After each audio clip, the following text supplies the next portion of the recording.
We're just going to run through the grids here as well as we circulate round. It looks like we're going to be green next time by. Ben Morgan in the 45C is going to be off the front row.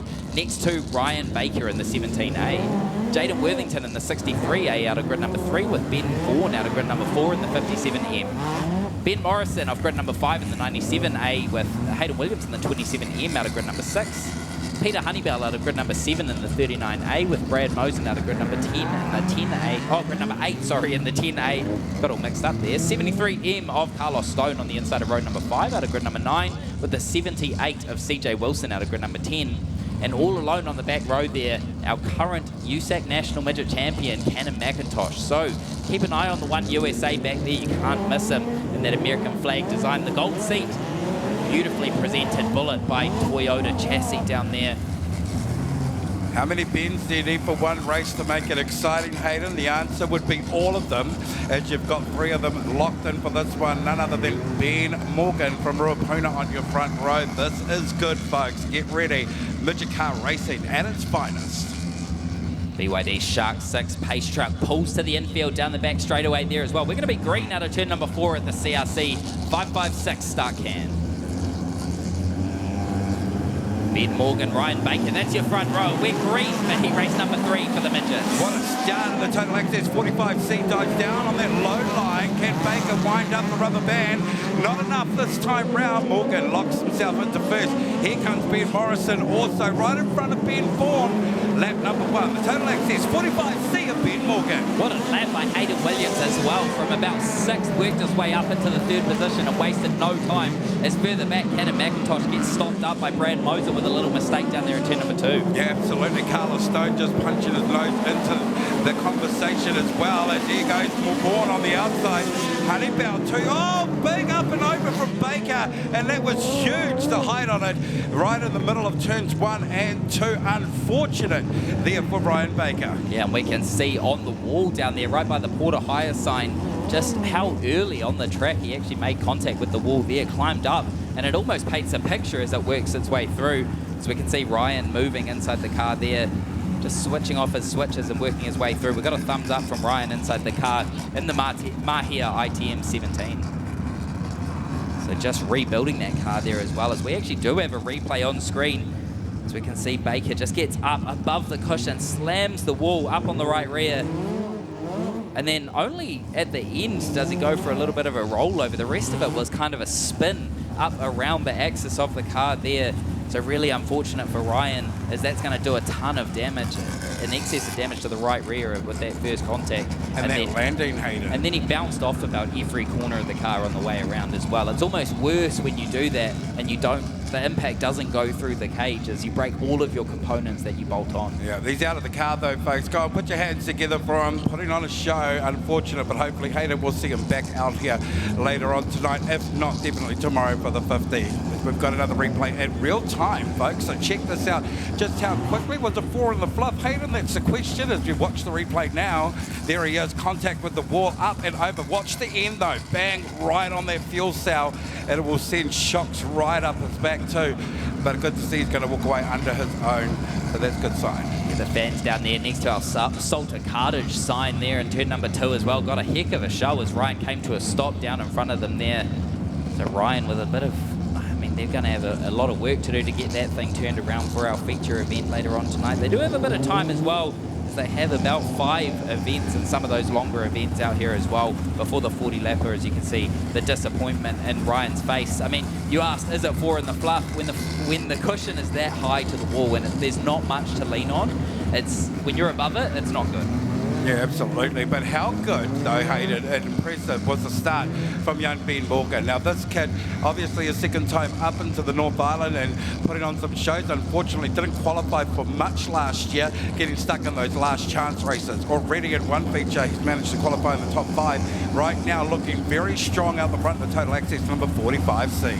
Yeah, and Hayden Williams wasted no time as well, from the 3rd row up into 2nd in just 2 laps. So quickest car on track was Ben Morgan out in open here, but keep an eye on the 27 of Hayden Williams, and tucked in behind him the Promo Lab 97 of Ben Morrison. Keep an eye on Cannon McIntosh as well, just struggling to get things going back there in the 8th position, but keep an eye on the One USA with just 8 laps to go here in this heat race. We're green out of turn number 4. Yeah, long time to go with 8 laps remaining, and there's going to be Morgan that'll get a great start on Williams. Williams is going to try and pick things up on the high side, though. Will he get it? Oh, he has. Look at the speed of Williams as your former national champion now takes over the lead. Oh, Morrison, and over goes Ben Morrison. You saw Hayden, it just broke. Something broke, and unfortunate, this is not Ben Morrison's night.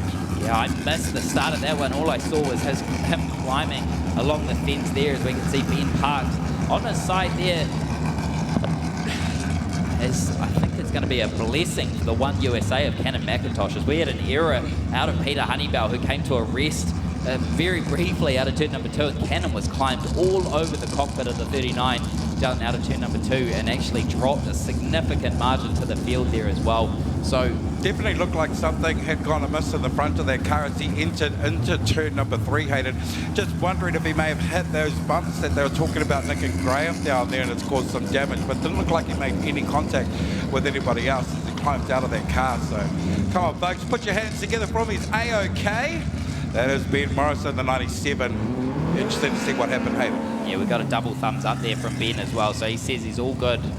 A-OK. It looks like we do have a replay coming on screen as well, so get your eyes down to the big screen in turn number 3 and 4. We'll see what happened to the Promo Lab 97 of Ben Morrison. So we can see this is the spot I was talking about. You see Peter Honeybell down here out of turn number 2, just gets extremely tight, comes to a rest in front of Cannon McIntosh. McIntosh climbs all over the left rear, and Carlos Stone also lucky to keep that one going. And then you can see, just as you said, that steering box has let go in the 97 as it dropped a ton of oil all over the headers there, blew a puff of smoke, and that car went straight ahead into turn number 1. Oh, turn number 3, sorry. So unfortunate, but look at Ben, he is hungry to get that car on the hog, hopefully off the track, which I'm not too sure he's going to be able to do. He wants a fix, he wants out in this 40. Already unfortunate night for him, possibly 2 of the worst finishes of his midget career so far. Yeah, tough gig for Ben. He was on a really good run there as well. So we can see a couple of parts hanging off. It might have actually been the shock. Actually, when I think about it, it might have actually... Yeah, that actually makes more sense. Sorry, that's what it sounds like when I'm forming a thought, Marco. You can actually see the smoke coming out of my ears as well. So it actually could have let go of the shock on the left front, and that could have been the oil that actually set the smoke off on the headers and then collapsed the left front into turn number 1. Oh, turn number 3 there. So how much damage are we talking, Hayden? If you were the driver of that car, what's the possibility of getting it turned around for the feature? Well, the hard thing is that the shock's not a big deal. You can replace the shock. It's all the things that happened after the shock broke, and him climbing up over the wall like that, it's just, you need to wonder how much damage has it actually done to the chassis of the car. Because any time that the chassis makes contact with the wall, it's often the chassis that comes off in worse shape. Yeah, and it's not looking very healthy if you're looking at it on this angle, this particular angle, maybe the way they put it down.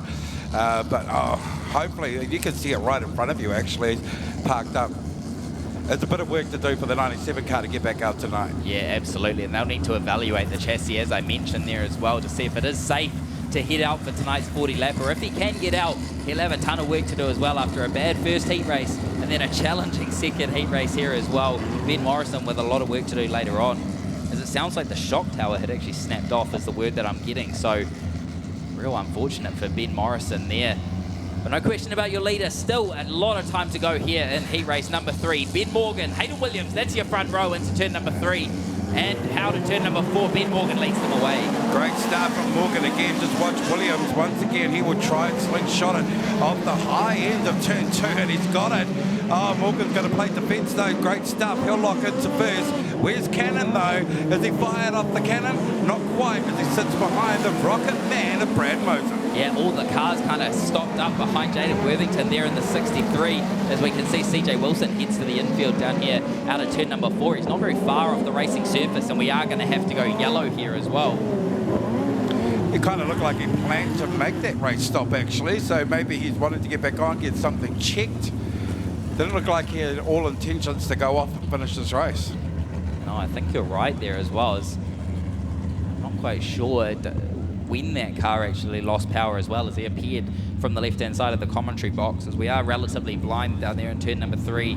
and turn number 4. Well, you got that lake on the infield too, so you wouldn't want to just go swimming straight away if you turned it off at the wrong part. That's a good point. So that's a lot of rain that came in. So the fact that we've got such a good track, and even though it's changing ever so quickly, there's been a lot of rain over the Christmas New Year period. Yep, Canon McIntosh still struggling to get this one going as well. With still 7 laps to go. There's a long time left, but it's just so busy with these short runs as well and so chaotic. So I think once the field kind of sets themselves out and gets things going, we'll start to see Mosen in the 10 and Canon McIntosh in the 1 USA start to move.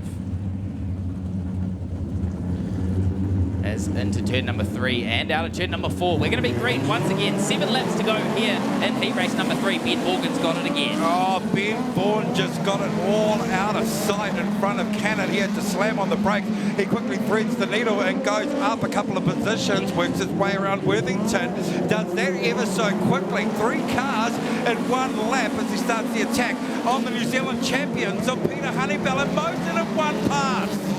McIntosh to the inside, picks up the left front down there out of turn number 2 as well. He's side by side with Mosen down here into 3. An aggressive move to the top side of the speedway. Uses the moisture, drives to the outside of Mosen. Crossover move back to the top side down there in turn number 1 and 2. So close to the fence in the 1 USA. Unbelievably erratic stuff happening in these first laps of this heat race. But have a look at Mosen. He's going to close the door on the USAC champion. Cannon's going to fire it back though. He's got the speed hated in 1 and 2. Can he get it going? Oh, the door's shut. Nowhere to go. He's set on that crossover move out of turn number 2. He drives down the banking and just gets checked out by Mosen running the bottom as they slot in single file down there out of turn number 3 and 4. Yes, he's got that crossover sus, as you see. He goes wide, comes down on the inside. Mosen knows he's there. Like that, Cannon up on the inside, makes the pass. He'll slide into 3rd, running out of laps. Only 3, make that 2 laps remain. Yeah, 2 laps remain in a large distance to your second place car as well. 0.8 of a second, so a lot of work to make up as Ben Morgan putting together a clean heat race here with just 2 laps to go.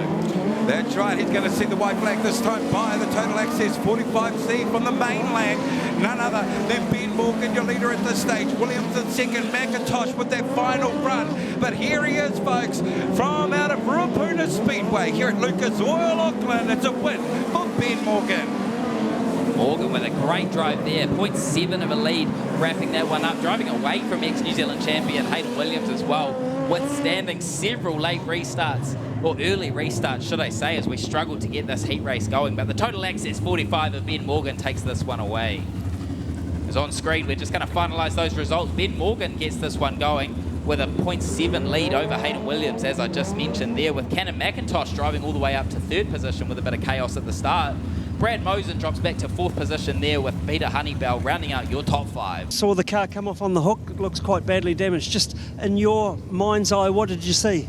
Well, it was kind of unlucky. I decided to run the top that lap. I just turned in as per usual, and just as I turned the car in, there seemed to be a puff of smoke or steam or something. I don't know what it was, gas out of the shock, and that was it. I lost all steering, and I just was a passenger from there on. So it was pretty hard hit. That was pretty much wide open on entry there, and it just fired itself into the fence. But we'll get this hot rod fixed, and we'll be back tomorrow.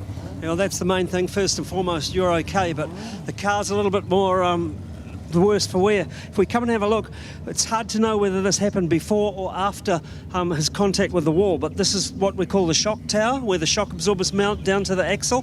The axle's all bent, the bars are all bent. We've had a front steering arm break off this side, and quite a bit of damage. The disc brake caliper has rotated around the disc, and so but this is the main concern. These are chrome alloy chassis, and it's very, very unusual that something like that happens in brakes like that. But if they do, then you've got no control over the car. It dips into the right front, and you're a passenger, as Ben testimony too. So you can get it all going by tomorrow. Yep, we'll get it fixed up in the morning. We'll tear it down tonight, wash it tonight, and maintenance everything we can. All the shocks are ruined, I think, on all 4 corners as well. So we'll get them back to Justin tonight, and we'll reconvene in the morning, put it together, and hopefully we can put together a night tomorrow.